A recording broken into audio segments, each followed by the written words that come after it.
साथ है मत बोले कि गोपाल सुन ले। श्री कृष्ण हरे मुरारी हे नाथ नारायण वासुदेवा।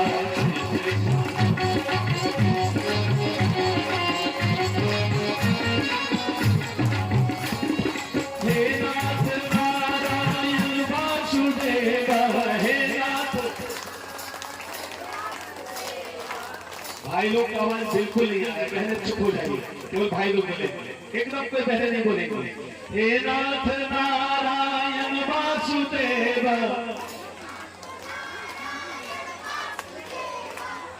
बच्चे लोग भी सुन, बच्चे मत बोलना, भाई लोग बोलेंगे।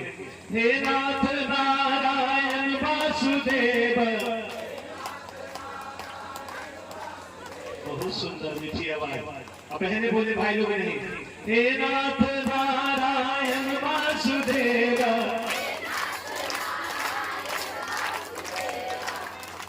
ताली तो इसे बजा रहे हैं जैसे गधावा पग लेके गीता ढोते हैं, गीता भाग भाग बड़ा भाग भाग करता है वैसे। एक शब्द बजाइए, बोलिए 1 2 3।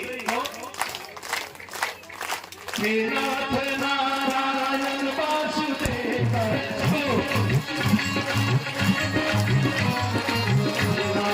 नारायण वासुदेव श्री कृष्ण हरे मुरारी हे नाथ नारायण वासुदेव।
हरि कृष्ण कृष्ण कृष्ण हरे हरे।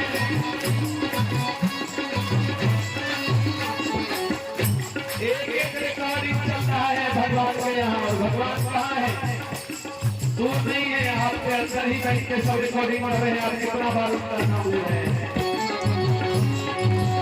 हरे राम हरे राम राम राम हरे हरे। हरे कृष्ण कृष्ण कृष्ण हरे हरे। जानते हैं यहाँ जो कमाए हैं ना, यहाँ इकट्ठा किए हैं, यही चलेगा। जहाँ जाना है वहाँ यहाँ वाला पैसा नहीं चलता है जी। जहाँ जाना है वहाँ वही वाला राम राम वाला वही वाला पैसा चलता है। जो कमाना ही नहीं चाहते करें, इकट्ठा करना है, जहाँ जाना है वहाँ कहीं भी इकट्ठा करिए। यहाँ वाला आपके बगल के पड़ोसी जैसे नेपाल में जब आपका यहाँ का पैसा नहीं चलता है, तो जहाँ जा रहे हैं वहाँ चलेगा, वहाँ राम नाम रूपी धन चलेगा। इसलिए इकट्ठा कर लीजिए। हरे राम राम राम हरे हरे। हरे कृष्ण कृष्ण कृष्ण हरे हरे। हरे राम राम हरे हरे।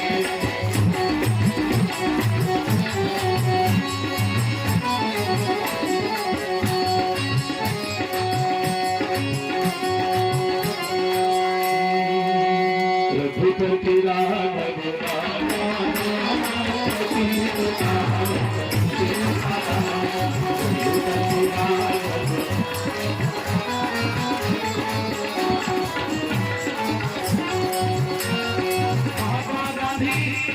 देश की आजादी जब दिलानी थी ना, तो सबसे सामूहिक रूप से गायत्री मंत्र का जप करवाए थे।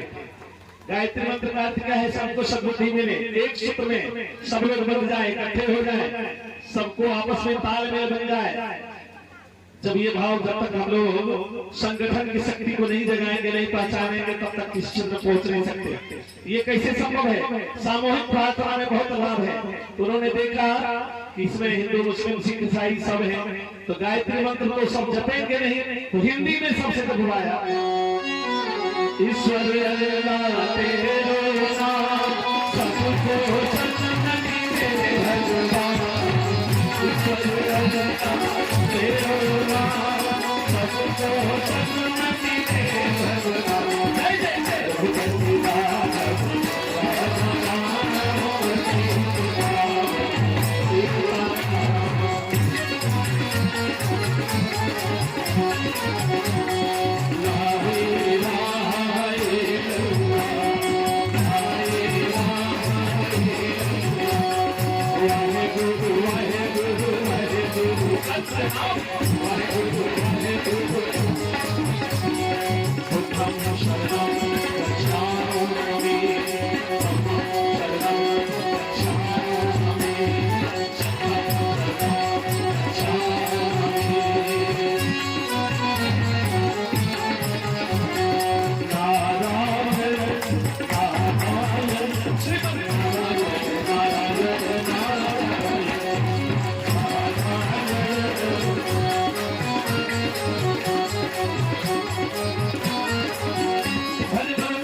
जिनके घूमते हैं, जिनके सारे घूमते हो गायत्री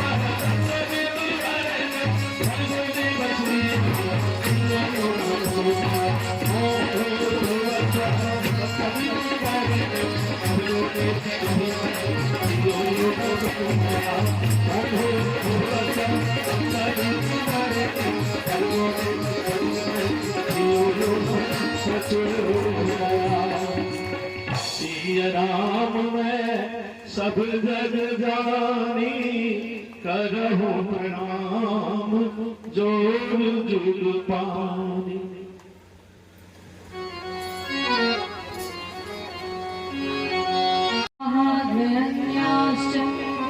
महत्त्वं वर्णितं परं वस्तुतस्तु यतो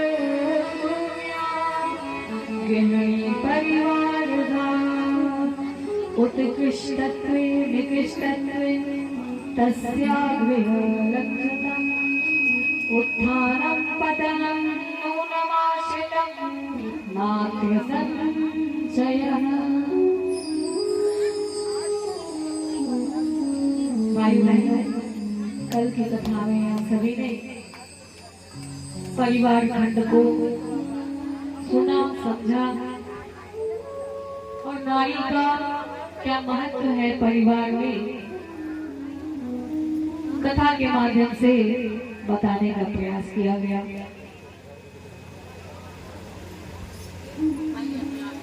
परम पूज्य गुरुदेव ने बोल दिया, इस युग को देखते हुए कि आने वाले समय में आलस्य, प्रमाद, द्वेष, चुगली, निंदा, मिलावटखोरी, घूसखोरी, भ्रष्टाचार, पापाचार, अत्याचार, ये सब कलयुग में अपना डेरा जमा लेंगे और परिवार में नारी का जो महत्व है,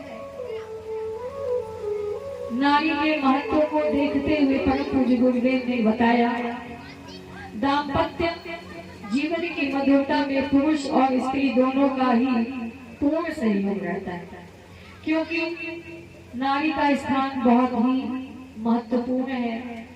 शास्त्रों में नारी को लक्ष्मी, ब्रह्म विद्या, श्रद्धा, शक्ति, पवित्रता, कला, अन्नपूर्णा, रिद्धि, सिद्धि तथा मूर्तिमान, कामधेनु भी कहा गया। नारी को इतने अलंकारों से वर्णित किया गया, फिर भी नारी जो है अपने महत्ता को भूल कर गई, अपने महत्व को भूल गई। ये वही नारी है जिसने लवकुश को जन्म दिया, ये वही नारी है जिसने अभिमन्यु को जन्म दिया, राम जी को, हनुमान जी को, नेपोलियन बोनापार्ट को। ये वही नारी है जो गार्गी, मैत्रेयी, घोषा, अपाला, जिन्होंने वेदों का भास किया। आप मोबाइल में सर्च करके देखिएगा कि गार्गी, मैत्रेयी, अपाला, घोषा, क्या इन्होंने वेदों का भास किया? तो क्या आज की नारियों को, आज की महिलाओं को गायत्री जपना क्यों मना?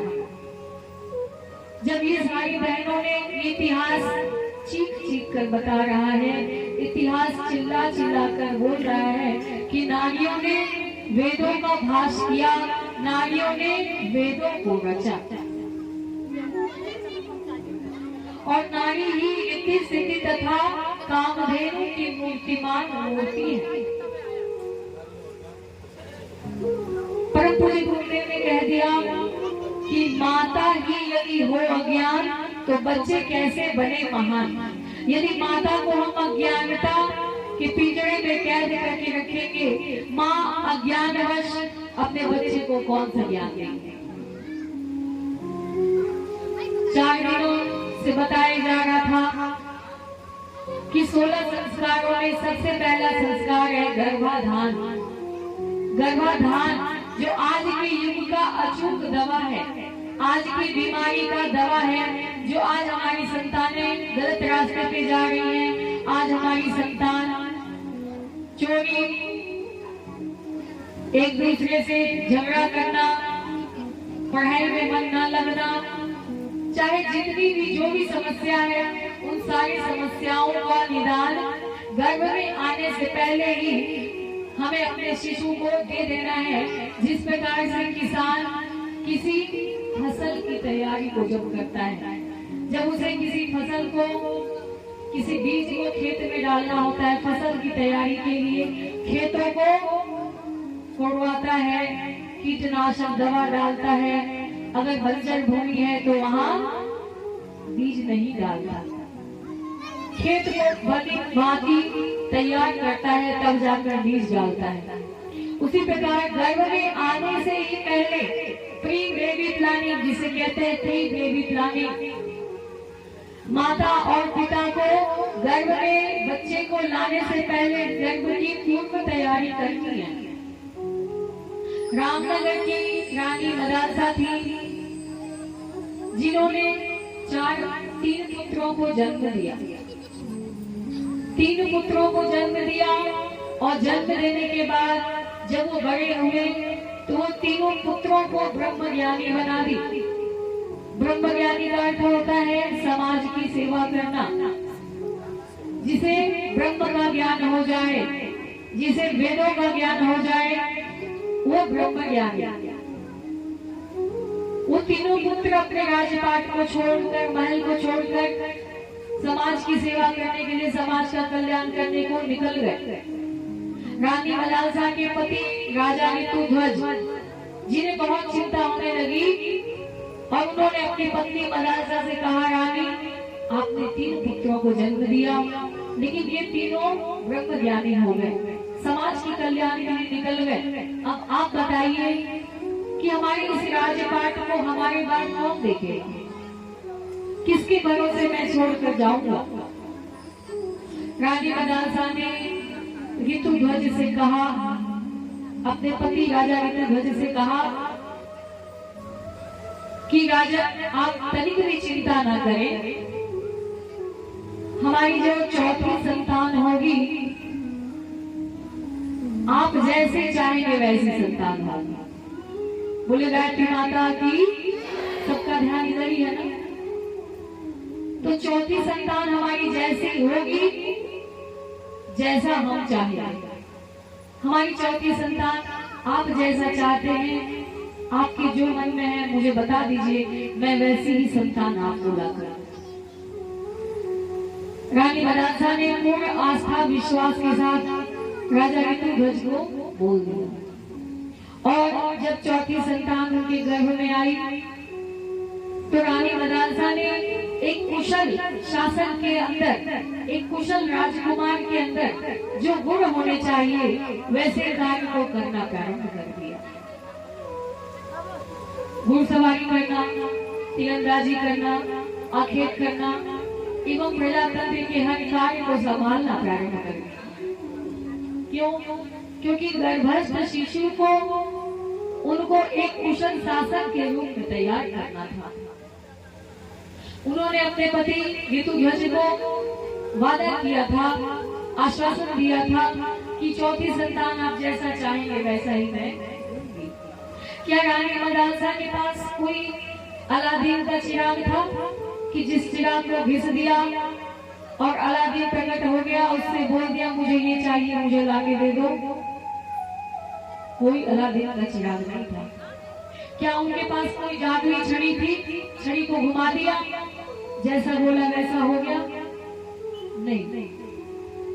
मेरे भाई बहनों, उनके पास ना तो कोई अलादीन का चिराग था और ना ही कोई जादू की छड़ी थी। उनके पास यदि थी तो केवल गायत्री मंत्र की साधना की शक्ति थी। रानी मदालसा ने नित्य प्रतिदिन गायत्री मंत्र की साधना प्रारंभ कर दी। कुशल शासक के अंदर, कुशल राजकुमार के अंदर जो गुण होने चाहिए वैसे कार्यों को करना प्रारंभ कर दिया।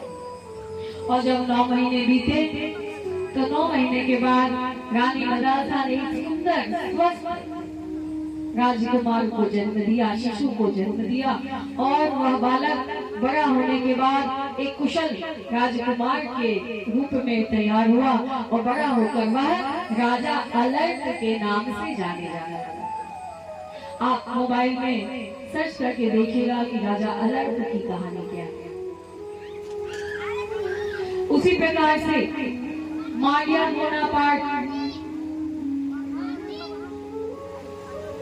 चीन में युद्ध छिड़ गया।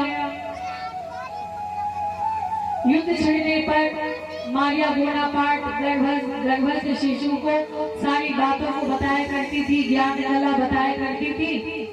और जब युद्ध छिड़ गया और आज ही कल में प्रसव होने वाला था, वो चाहती थी कि मैं कैसे अपने देश का भला करूं, मैं कैसे अपने देश के लिए लड़ूं, अपने देश को कैसे बचाऊं। सभी का ध्यान इधर होना चाहिए, उधर नहीं। बोले गायत्री माता की जब बता दूंगी तो बाद में कहेंगे अरे हम तो सुने ही नहीं। किसी को भी खड़ा करके बीच में पूछा जाएगा, आप लोग क्या सुनिए, इसी में से किसी से प्रश्न होगा, इसलिए ध्यान निकाल रहे। किसी को भी खड़ा करवा दिया जाएगा तो फिर बेइज्जती होगी, इसलिए ध्यान इधर रखिए। आने जाने वाले आएंगे जाएंगे, उनको ये समय निकल जाएगा, वो नहीं मिलेगा। 2 घंटे बाद किसकी घटना बताई जा रही थी? कौन थी रानी? रानी का क्या नाम था? माता ही यदि हो अज्ञान तो बच्चे कैसे बने महान। उस माँ का क्या नाम था? सुपर्णखा ना? हाँ, सुपर्णखा था। जिसका नाक सुपने सा बड़ा लो उसी को सुपर्णखा कहते हैं। सुपर्णखा किसकी बहन थी? अभी रावण की कथा सुनाई जा रहा है, आप लोग का ध्यान यहाँ नहीं है।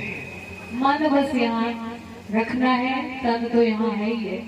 रामनगर की रानी मदालसा, उसकी कहानी सुनाई जा रही है। रामनगर की रानी मदालसा की कहानी सुनाई, जिनका पुत्र मन चाहा उन्होंने जन्म दिया, बड़ा होकर राजा अलर्ट बना।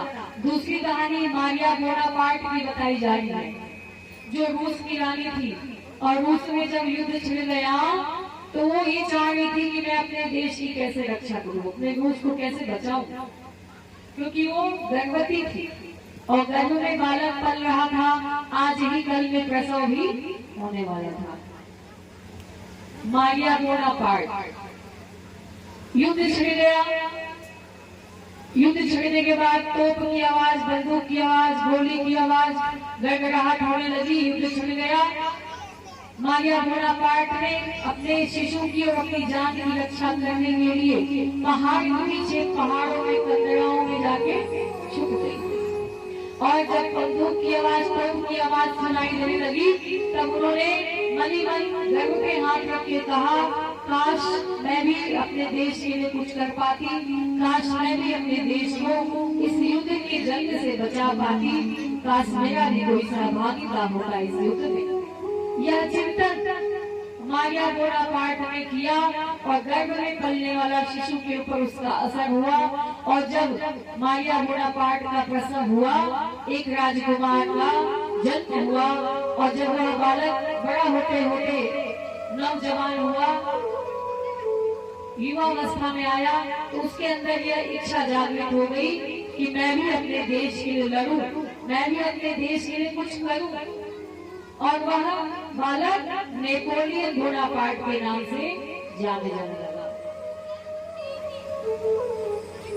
आज हम ये इतनी कहानी कथाएं इसलिए बता रहे हैं कि परम पूज्य गुरुदेव पंडित श्याम शर्माचार्य जी ने कहा कि आने वाले समय में, आने वाले युग में जो हमारी बेटियां हैं, जो हमारी बहुएं हैं, उनके कंधों पे युग निर्माण का भार है।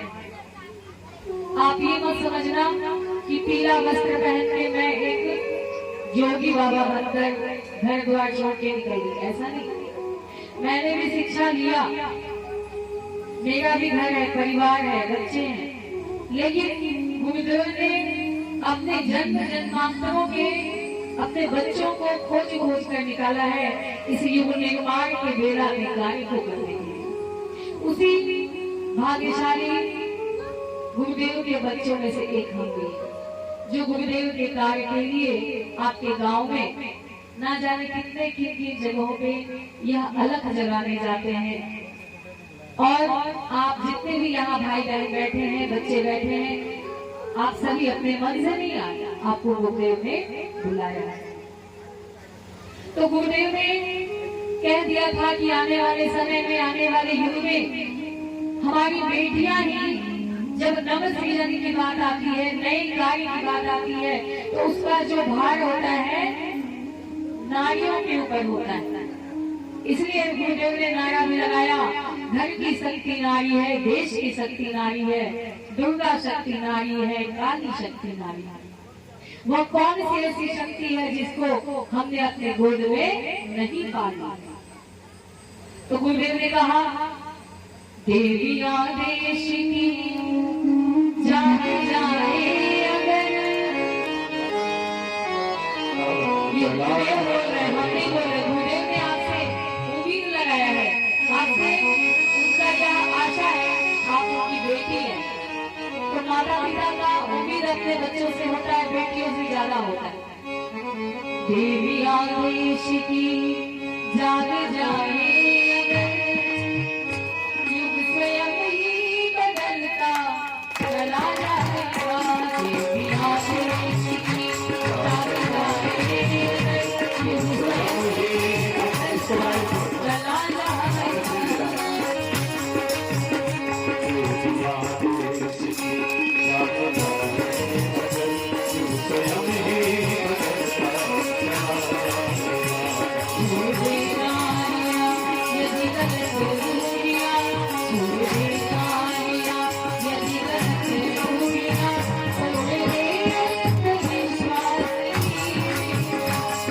दे नारियां यदि गलत रूठियां, छोड़ दे नारियां यदि गलत रूठियां, छोड़ दे विश्वास की दूरियां। इस बॉक्स को बजाएंगे क्यों? इसको थोड़ा सा बनाइए बच्चे बाबा। छोड़ दे नारियां यदि गलत रूठियां, छोड़ दे विश्वास की दूरियां। नारियां नारियां दुष्ट प्रथाएं मिटाए, नारियां दुष्ट प्रथाएं मिटाए।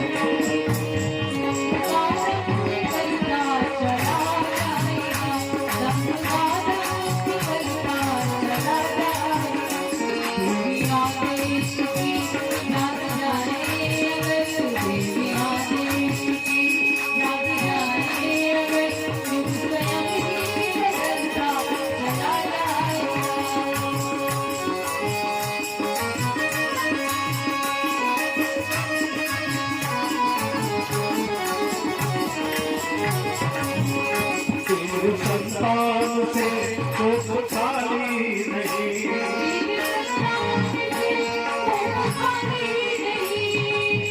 जो भी दिखाई पड़ रहे हैं सब किसी न किसी मुख से ही पढ़ के निकले हैं ना। तीर संतान से तो खाली नहीं, कोई शक्ति को गोद खाली नहीं।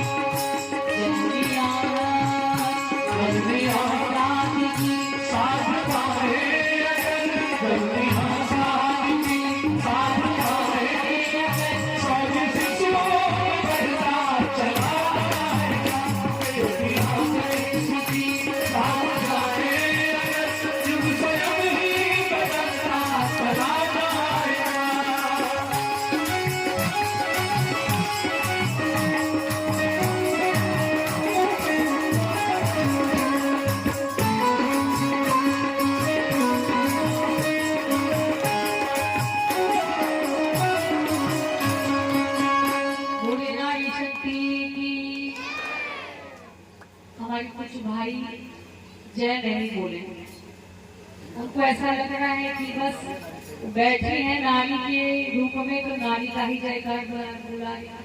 ऐसा कुछ भी नहीं। बिना भाइयों के सहयोग के नारियां आगे नहीं बढ़ती। यहाँ घर की शक्ति नारी है, इसलिए बोला गया कि यदि भोजन बनाना है तो नारी को ही बोला जाता है। और बिना भोजन बनाए, बिना भोजन किए एक भी दिन चलने वाला है। यदि 1 महीना 10 दिन 20 दिन के लिए महिलाएं हमारी बहनें मायके चली जाए या कहीं चली जाए, तब पूछिए पुरुषों के ऊपर क्या पहाड़ है। इतना फोन 10 दिन के लिए बोल के गई थी, 15 दिन हो गए।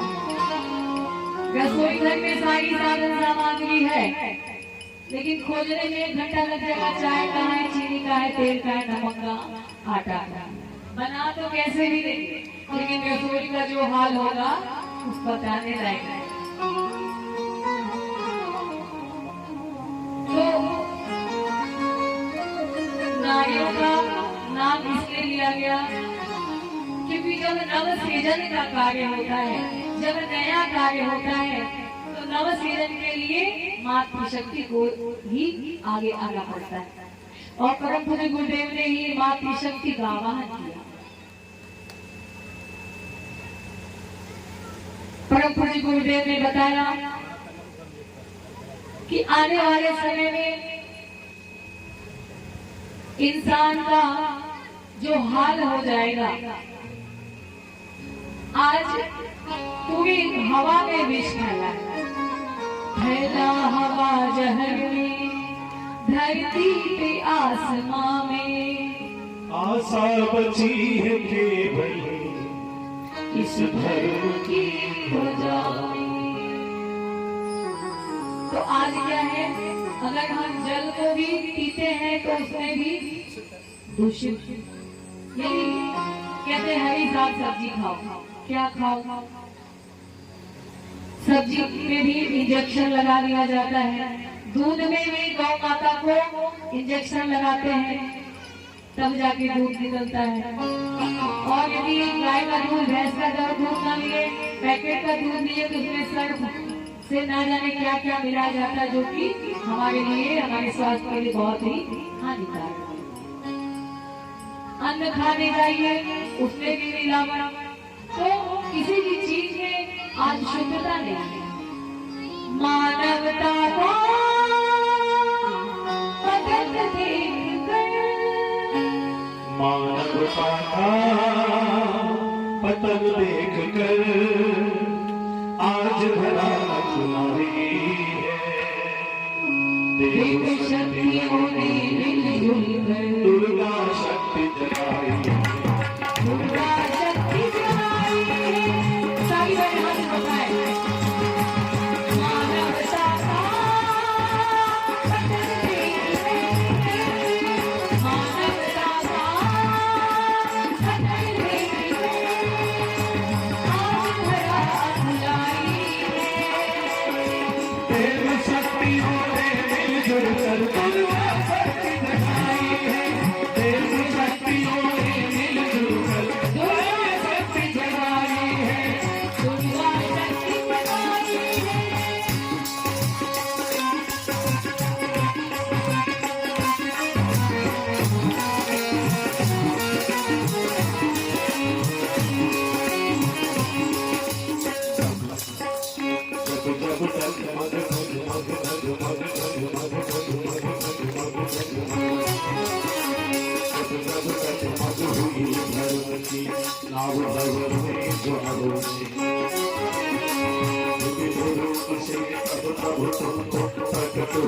अवतारों में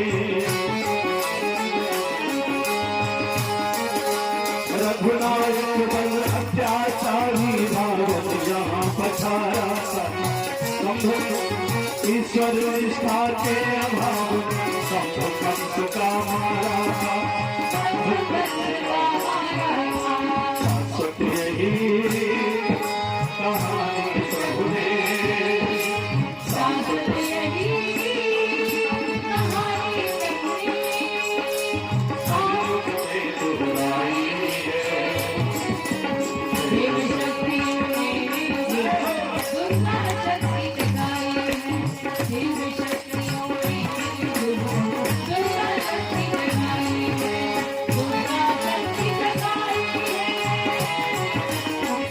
ध्यान रखना, ये वही समय है, सभी की लीला है।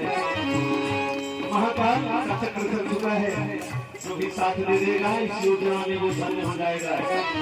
जिस तरह से भगवान राम रावण से विजय प्राप्त करने के लिए रामेश्वर में पुल बना रहे थे, तो जिसने सहायता किया वो अमर हो गए। भगवान के काम में जिसने हाथ बढ़ा दिया वो अमर हो गए। वही समय को ना है।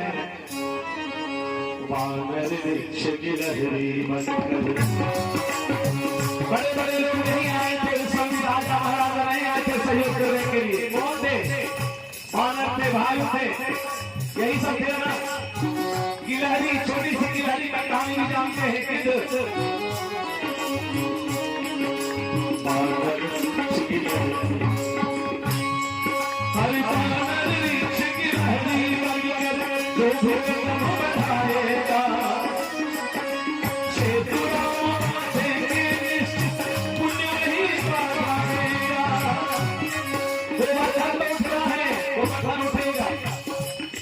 क्या ग्वालों ने उठाया था गोवर्धन? केवल लकुटी लगाया हुआ था। गोवर्धन किसने उठाया था? कानी उंगली पर भगवान ने उठाया था ना। लेकिन इनको सबको घमंड हुआ था, मैंने उठाया है। सबने कन्हैया से कहा बहुत दिन से उठाया है, तू मुझसे रुक जा। कन्हैया ने कहा हम छोड़ देंगे तो तब जाओगा। ये देखो इनको, ये इसे उंगली लगा है, इससे उठा हुआ। हम लोग उधर ऊपर लगा के लाठी लगा इसलिए उठा है। कन्हैया ने थोड़ा सा धीरे से धीमा किए, चल चल चल चल करके सबकी लाठी, सब चिल्लाने लगे बचाओ कन्हैया बचाओ। खुला कराने थाम लिया। भगवान के सहारे सब होता है। हमें श्रेय सम्मान मिलना है तो भगवान का काम का जब समय आवे तो अवश्य अपना योगदान देना चाहिए। हमारा ऐसे ही सम्मान मिलता चला जाता है, श्रेय मिल जाता है हमें।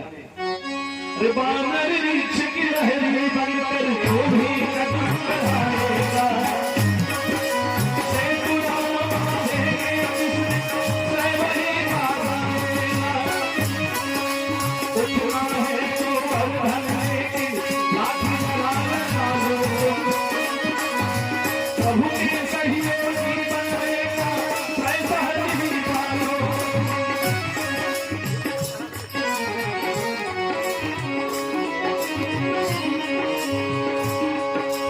उठो तुम्हारे इम्तिहान की, उठो तुम्हारे इम्तिहान की, आज बड़ी आएगी है।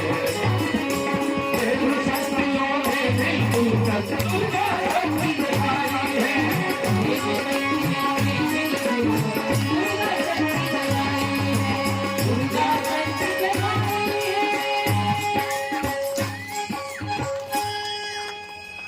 बोली परम पूज्य गुरुदेव की, पावन प्रज्ञा पुराण की।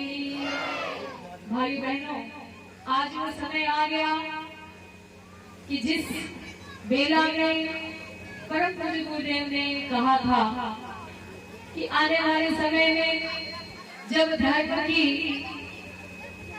स्थापना करनी होगी और जब चारों तरफ से रास्ते बंद हो जाएंगे, त्राहिमाम होने लगेगा, पापाचार, दुराचार, अत्याचार, भ्रष्टाचार, चोरी, मिलावटखोरी, घूसखोरी अपने चरम सीमा पर होगी, उस वक्त मैं बहुत बड़ा जहाज लेके आऊंगा। गुरुदेव अपने प्रवचन में बोला करते थे कि मैं बहुत बड़ा जहाज लेके आऊंगा बेटा, और मेरे उस जहाज में जो सवार हो जाएगा, जो मेरे उस जहाज में सवार हो जाएगा वो बच जाएगा, मैं उसे उस मझधार से पार निकाल लूंगा। लेकिन जो जहाज में चढ़कर में उतर जाएगा उसका मैं जिम्मेदारी नहीं लूंगी। तो वो जहाज क्या है? गायत्री रूपी जहाज, जो आपके इस ग्राम में, पचोखर गांव में 5 दिनों से लगी थी। ये जहाज 5 दिनों से लगी थी। जो उस जहाज में बैठ गए, जो गायत्री माँ को अपने उंगली को पकड़ा दिए, पकड़ना नहीं है, उंगली पकड़वाना है। क्यों? क्योंकि जब आप मेले में जाते हैं अपने बच्चों को लेकर, तो बहुत जोर से उनका हाथ पकड़ जाता है कि कहीं ये चुरा के भाग गया तो मैं कहाँ खोजूंगा। उसी प्रकार से यदि हम उंगली पकड़ेंगे तो हो सकता है भीड़ में हम भटक जाए, छूट जाए। लेकिन यदि गुरुदेव और माँ गायत्री को आप कह देंगे मेरे हाथ को पकड़ लीजिए, तो जब आपने कह दिया पकड़ लीजिए तो वो पकड़ लीजिए, छोड़ेंगे नहीं आप। लेकिन श्रद्धा, निष्ठा, आस्था के साथ, पूरी भावना के साथ यदि आप उनको बुलाते हैं, उनको कहते हैं, उनसे प्रार्थना करते हैं, तो गुरुदेव निश्चित रूप से आते हैं। जितने भी यहाँ भाई बहन जिनके अनुभव हैं वो जानते हैं कि गुरुदेव ने कहा बेटा तू मेरा कार्य कर, मैं तेरे हर कार्य की जिम्मेदारी लेता हूँ। जो गुरुदेव ने ये शब्द जिनको कहा, जिन्होंने सुना और जो गुरुदेव के लिए दिन रात अपना समय बिता रहे हैं, गुरुदेव उनके हर बात को, हर कार्य को, उनके बच्चों को, उनकी बीमारी को, उनके घर को, उनके आर्थिक स्थिति को, हर चीज को, स्वास्थ्य को देखते हैं और चलाते हैं। यहाँ पर हमारी श्रद्धा के ऊपर निर्भर करता है, हमारे अंदर कितनी श्रद्धा है, हमारे अंदर कितनी आस्था है, हमारे अंदर कितना विश्वास है गुरुदेव के प्रति, मां गायत्री के प्रति। भाई बहनों, आपको ये कहानी पता होगी, आप सभी ये जानते हैं कि द्रौपदी ने भगवान कृष्ण से कौन सा संबंध बनाया? भाई का संबंध, भाई का संबंध बनाया और उनसे अपने अधिकार के लिए वो लड़ती थी। क्यों? क्योंकि वो कहती थी कि मेरा भाई है, भगवान का नहीं है, भाई है, इसे बना लो, बेटा बना लो, भाई बना लो, दोस्त बना लो, पिता बना लो, जो बनाना है बना लो, मेरा भाई के पति बना लो। विष का प्याला राणा जी ने भेजा, हंसते हंसते मीराबाई पी गई। शर्त को डलिया में भेजा गया कि मीराबाई को काट ले वो मर जाए। जब उस डलिया को उन्होंने खोला तो वो पुष्पों की हार बन गई। क्या प्रेम था, द्रौपदी का क्या विश्वास था, क्या आस्था था। भरी सभा में चीरहरण हो रहा है। द्रौपदी ने सोचा कि मैं अपने चीर को स्वयं बचा लूंगी। अपने पांचों पतियों की तरफ नजर घुमाकर देखा, लेकिन पांचों पतियों ने अपने सिर को नीचे झुका लिया। भीष्म पितामह ने भी नीचे सिर झुका लिया, गुरुओं ने भी नीचे सिर को झुका लिया। किसी ने बचाने का प्रयास नहीं किया। भाई बहनों, जीवन में कभी भी यदि कोई आपका एक बार उपकार कर दे, एक बार उपकार कर दे और 10 बार अपकार करे, फिर भी आप उसके उस उपकार को कभी मत भूलिएगा, उसके एक एहसान को कभी मत भूलिएगा। द्रौपदी ने जब पांचों पतियों की तरफ नजर घुमाया, सबकी आंखें नीचे हो गई, गुरुजनों की आंखें नीचे हो गई, कोई बचाने नहीं आया। तब द्रौपदी ने सोचा कोई नहीं, मैं अपने वस्त्र को, अपने चीर को स्वयं बचा लूंगी। लेकिन जब उसने देखा कि अब मेरे बचाने से मेरा यह चीर बचने वाला नहीं है, तब उसने गोविंद को याद किया, तब उसने माधव को याद किया, अपने भाई कृष्ण को याद किया। और क्या कहा, कहती है अब सरेंडर कर दिया, जान रही कि मेरे बचाने से नहीं बचने वाला, तो कन्हैया अब मैं तुम्हारे ऊपर छोड़ देती हूँ, सरेंडर कर देती हूँ। और बोलती है, सरेंडर करके बोलती है, अरे खींच दो शासन जोर लगाई के, तेरा हमारा जो सुनी पई है, बाबिस वास विपत्ति पर मोहन नाम के बिसरे। अरे देर लगी ना देर लगी, देर नाही राजस धावल है, आभौजी के गोद में हुई है, तब मोर तेरू सुनना पई है। मुझे पूरा विश्वास है, तुम खींचो, पूरा जोर लगा लो, जितना जोर लगा सकते हो जोर लगा के मेरी साड़ी को खींच डालो। मुझे विश्वास है हमारी आवाज को, हमारे प्रेम को यदि हमारा कन्हैया सुनेगा, यदि हमारा मोहन सुनेगा, हमारी इस विपत्ति में हमें अवश्य ही बचाने आएगा। गाढ़े में जो बिसरेगा प्रभु, गाढ़े मतलब विपत्ति, दुख, परेशानी, गाढ़े में जो बिसरेगा प्रभु, तब जातों से हम बोलब नहीं, तू बहिना बहिना कहबा पर नाता तो से जोड़ब ना। अरे जब हम दुख में है, यदि यहाँ लाज की रक्षा करने यदि तुम नहीं आओगे, तब कैसी रहेगा, कैसा भाई। अगर इस दुख के समय में, इस गाढ़े समय में, विपत्ति के समय में मेरा साथ नहीं दोगे, तो कोई भाई बहन का रिश्ता, कोई भाई बहन का रिश्ता मैं तुमसे नहीं रखूंगी। तू बहिना बहिना कहबा पर हम तो से बोलब नहीं, सावन में तोरे माथे बजे। आज फैशन हो गया, सोने की राखी, चांदी की राखी, रेशम की राखी, ना जाने कितने कितने कौन कौन से धागों से बना, सितारे मोतियों से बना राखी हम पहनाते हैं।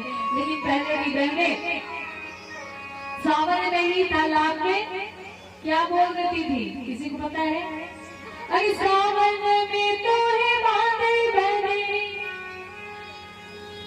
जगही का ताल में गौरव नाही, जगही को ताल में गो देती थी। 1 महीने बाद भादों में अपने भाई की कलाई को बांधती थी। आपको समय जो खिचड़ी लेके आईवा, भले सनी जाई मोकोलब नाही।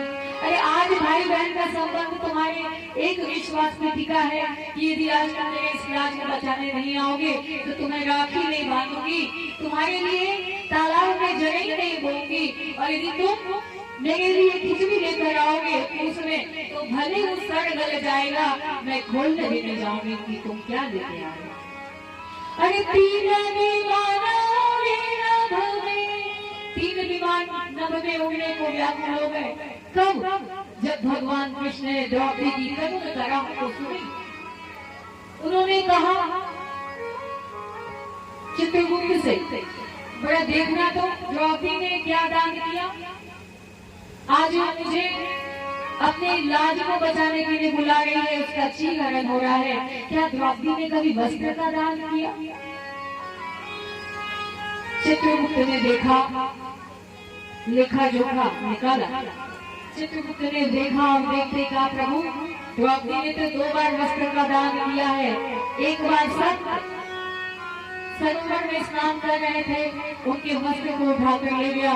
तब द्रौपदी ने अपनी साड़ी को 2 भाग में फाड़ कर दिया। वो कहा कि प्रभु गुरुवर ऋषिवर आप इसे पहनिए और तालाब से बाहर आइए, हमें भी स्नान करना है। और दूसरी बार शिशुपाल ने जब भगवान कृष्ण को अपशब्द बोल दिया, भगवान कृष्ण ने कह दिया था जन्म होते ही शिशुपाल की माता से कि जिस दिन ये 100 गाली दे देगा उस दिन मैं इसे अपने चक्र से मार दूंगा। 99 गाली तक माफ है, लेकिन 100वां गाली देते ही इसका काम समाप्त कर दूंगा। भरी सभा में शिशुपाल ने अंडबंड बोलना शुरू कर दिया भगवान कृष्ण को। जैसे ही 100वीं गाली बोला, भगवान तुरंत चक्र को निकाला, सुदर्शन चक्र को निकाला और निकालकर शिशुपाल के गले को उड़ा दिया। और चक्र चलाते समय भगवान की उंगली कट जाती है, खून निकलने लगता है।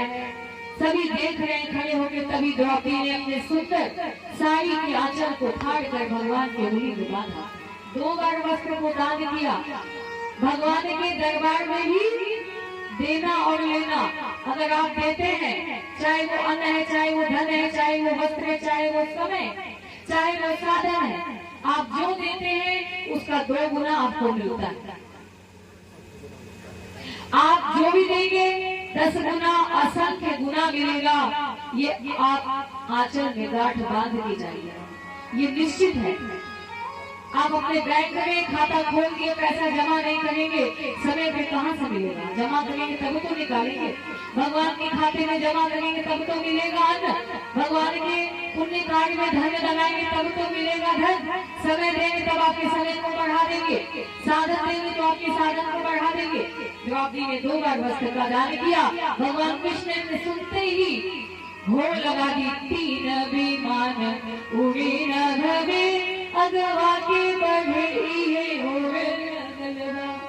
3 विमान आगे चीर दौड़ने लगा, साड़ी कर्म रूपी वस्त्र दौड़ने लगा द्रौपदी की लज्जा को बचाने के लिए। और पीछे भगवान कृष्ण और सबसे पीछे गरुड़। वह गरुड़ जो सबसे तेज चलता है, सबसे तेज होता है। भगवान ने गरुड़ को इसलिए अपनी सवारी बनाई क्योंकि ना जाने कब कौन सा भक्त भगवान को आवाज लगा दे और कब भगवान को अविलंब उस भक्त के पास पहुंचना पड़े। इसलिए यहाँ पे गरुड़ को मन से ही तेज गति का बताया गया। मन कितना तेज है, अभी यहाँ बैठा है, अमेरिका चला जाएगा, दिल्ली चले जाएगा, कलकत्ता चला जाएगा, मुंबई चला जाएगा, हैदराबाद चला जाएगा। तो मन से भी तेज गरुड़ को बताया गया। 3 विमान हुए न भवे अगवा के बढ़े है आगे से चीर बने न भवे ओ करे पिछवा दे मुराई। जब हम अपने समर्पण को पूरी तरह से कन्हैया में, गुरुदेव में, माँ गायत्री में लगा देंगे तो भगवान हमारे लिए दौड़ते चले आएंगे। ओकरे पिछवा दौड़े मुरारी, ओकरे पिछवा दौड़े मुरारी। आज कन्हैया भगतना उनका के न छुपावले उड़गारी। उड़गारी यानी अभी भगवान का विमान गरुड़ इतना तेज दौड़ता है, चलता है, फिर भी भगवान को पकड़ नहीं पाया। भगवान इतनी देर से दौड़े हैं अपनी बहन के लाज को बचाने के लिए। आई सभा में आकाश से कान्हा, सभा बीच आ गए आकाश से कन्हैया, और क्या कहते हैं? आई सभा में आकाश से कान्हा, बढ़ावन लगे हैं छोर से साड़ी, साड़ी घटे ना तो बोला दुर्योधन, अरे खींचे तू शासन मंजूर लाई। सुनी के द्रौपदी हंस बोली, जब जोर से साड़ी को बढ़ाने के लिए बोला है दुर्योधन, खींचो, जोर लगा, तब द्रौपदी हंसकर बोलती है, सुनी के द्रौपदी हंस बोली, तू अब जोर लगा सहजादे, अरे बात दया के आई गई माता, बात दया के आई गई माता, बाती पे बाती हमें भी कहे दे, चीरे घटी ना दुशासन से, अपने अनरा बपवा के बुला ले।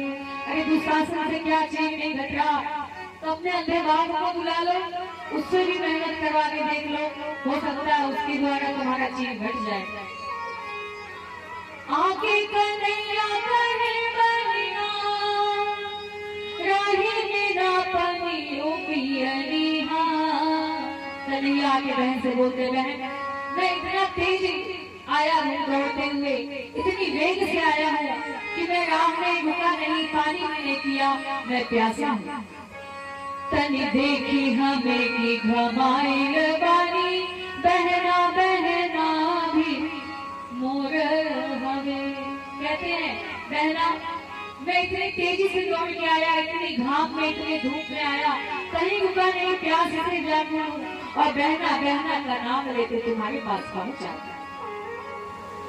कहते हैं राही में ना पानी हो पियनी, तनी देखी हमें की घमाइल बानी, वाहन बही मोर पाछे, मेरा विमान अभी पीछे है, मैं दौड़े तुम्हारे लिए चला आया। मो पैदल धावल आवत बानी, मो पैदल धावल आवत बानी, अरे द्वारिकाधीश के तू बहिना। कहता है भगवान कृष्ण, अरे तुम द्वारिकाधीश की बहन हो, किस चीज का तुम्हें कमी हो भाई? तुम द्वारिकाधीश की बहन हो, तुम द्वारिकाधीश की बेटी हो, तुम द्वारिकाधीश की मित्र हो, बना लो तुम्हें जो बनाना है। अरे द्वारिकाधीश के तू बहिना, लुगरी बद काहे मोहाइल बाई। एक साड़ी के लिए तुम गुस्साई हो, साड़ी के लिए तुम्हारा मन दुखी है, तुम द्वारिकाधीश की बहन हो भाई। अरे द्वारिकाधीश के तू बहिना, एक साड़ी बदे काहे मोहाइल बाई, खींचे ते साड़ी को देखत मानी, खींचने को साड़ी, जितना दम लगाना है लगा ले, जितने इसके खानदान में सब आके दम लगा ले, मैं देख रहा हूँ।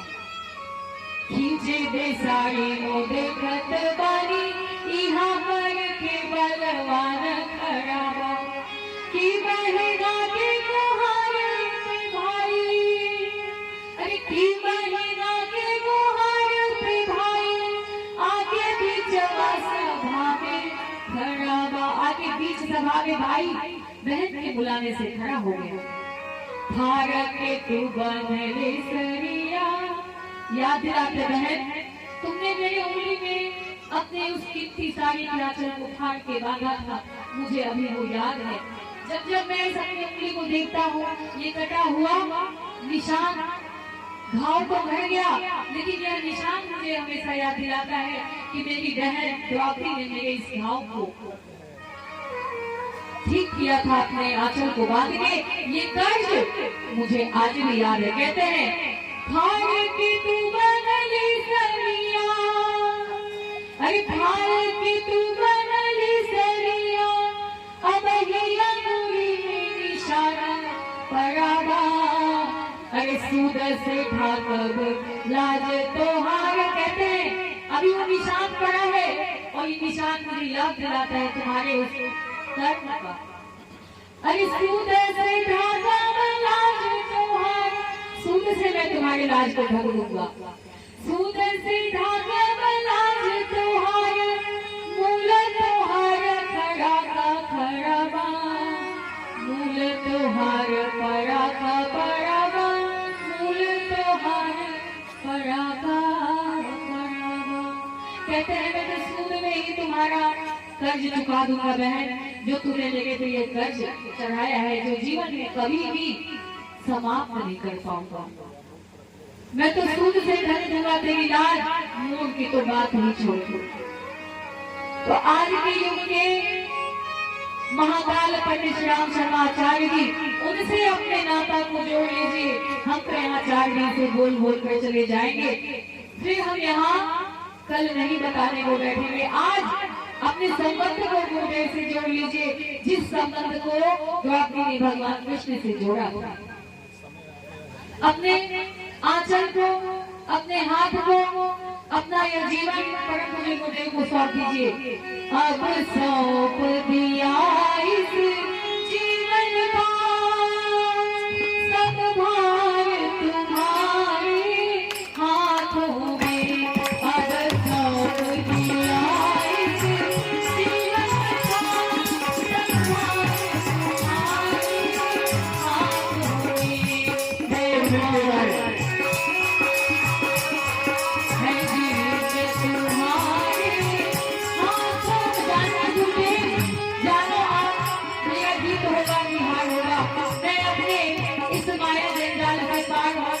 या डूब जाऊंगी मुझे नहीं पता। आवाज जानिए और आपका काम जाने। यदि मैं सफल हो गई तो आपका नाम होगा, और यदि मैं असफल हो गई तो आपका नाम समाप्त हो जाएगा।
जहाज आपके गांव में लेकर आए, जो जहाज कल सुबह रवाना हो जाएगा अपने बच्चों को, यानी जो गायत्री से जुड़ जाएंगे वो गुरुदेव से जुड़ गए, और जिसने गुरुदेव को अपना हाथ थमा दिया फिर तो वो उस जहाज में सवार होकर हमेशा के लिए तर जाएंगे और जो चूक जाएंगे वो चूक जाएंगे। आइए अब हम सभी दीप करते हैं। ये पावन प्रज्ञा पुराण की कथा आपने श्रवण की, परम पूज्य गुरुदेव की लेखनी चली। ये सारी बातें आपको हमने 5 दिन में सुनाने का प्रयास किया, गुरुदेव की चिट्ठी को पढ़ने का प्रयास किया। बहुत सारी बातें हैं जो समाप्त नहीं हो सकती, लेकिन कुछ बातें जो आपके सामने परोसी गई। आइए अब हम सभी दीप यज्ञ की ओर बढ़ते हैं।